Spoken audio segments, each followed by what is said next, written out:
Stade Toulousain, podcast. On tient cette phrase de Mandela qui ne perd jamais mais qui apprend. Cette équipe est comme ça et je pense qu'il faut lui donner le temps d'apprendre. Le podcast de la culture rouge et noire. Bonjour à tous, bienvenue dans ce nouveau podcast du Stade Toulousain. L'aventure européenne s'est terminée pour Toulouse le week-end dernier. Battu 30-12 par le champion d'Europe en titre, le Leinster, le Stade Toulousain s'arrête en demi. Et voilà, c'est terminé. Le Leinster, champion d'Europe en titre, ira défendre sa couronne européenne à Newcastle le 11 mai prochain face aux Saracens. La marche était un petit peu trop haute aujourd'hui pour une belle équipe du Stade Toulousain qui a réalisé de toute façon une campagne européenne magnifique. Pour évoquer cette campagne européenne, le président du Stade Toulousain, Didier Lacroix, est avec nous. Bonjour Didier. Bonjour. Didier, quel sentiment dominait à l'issue de cette demi-finale européenne perdue face au Leinster ? C'est un sentiment mitigé avec bien sûr énormément de fierté sur le parcours global dans cette compétition et le comportement de cette équipe, de notre équipe. Et puis la déception de peut-être, même si je n'aime pas commenter le côté sportif, de ne pas avoir pu installer notre jeu comme on l'a vu sur d'autres rencontres et de ne pas être allé tout au bout de cette histoire avec le jeu.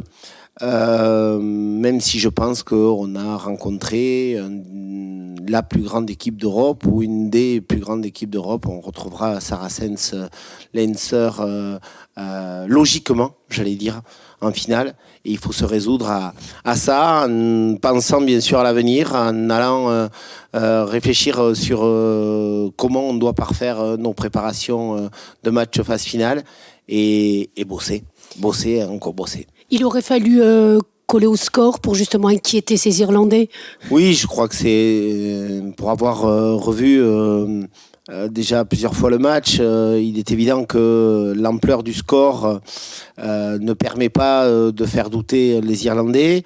Il y a une fin de première mi-temps sur laquelle on doit pouvoir revenir. Il y a ce carton jaune d'Encho avec, on ne va pas rentrer dans les critiques arbitrales, mais on aurait aimé avoir une sanction peut-être un peu plus lourde et pourquoi pas un essai de pénalité à ce moment-là. C'est ce qui peut permettre effectivement de faire douter, ces Irlandais qui n'ont pas trop douté de toute l'après-midi. Ouais, il faut être à 200% pour battre une équipe du Leinster comme ils étaient là dimanche. Je m'étais permis de le dire, il fallait faire le match parfait. Le match n'a pas été parfait parce qu'il y a encore des détails qui ne permettent pas de s'imposer sur ce type de rencontre.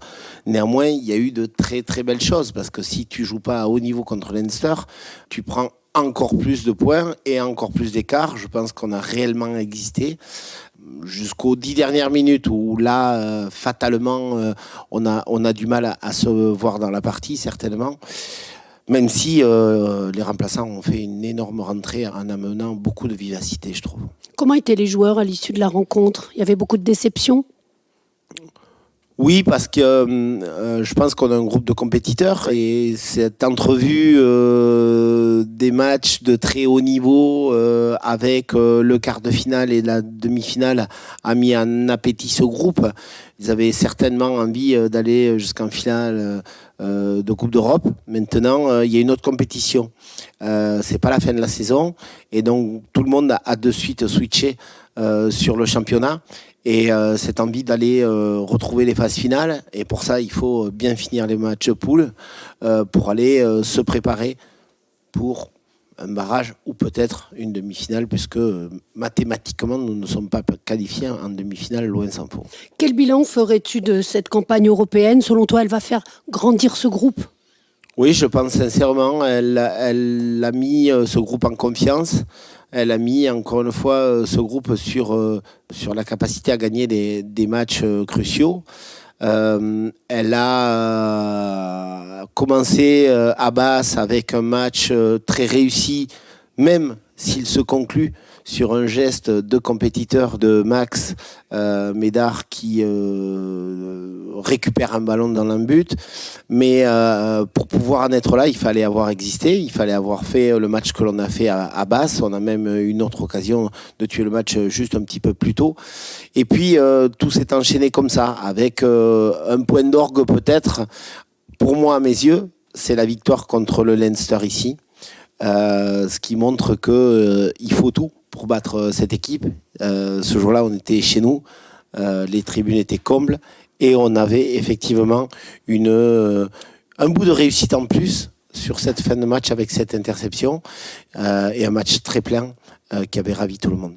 Quelle image tu retiendras de cette campagne européenne justement? C'est le match du Leinster ou c'est l'Explore Racing? Je pense que quand on arrive à la Viva et que on est face aux 40 000 spectateurs irlandais, qu'on est dans un des plus beaux stades du monde, on est vraiment dans un contexte international et ces joueurs étaient dans le contexte international. Il y a la joie, bien entendu, d'avoir gagné au Racing, mais c'est un contexte franco-français et ce que l'on recherche dans une compétition internationale, c'est le contexte international.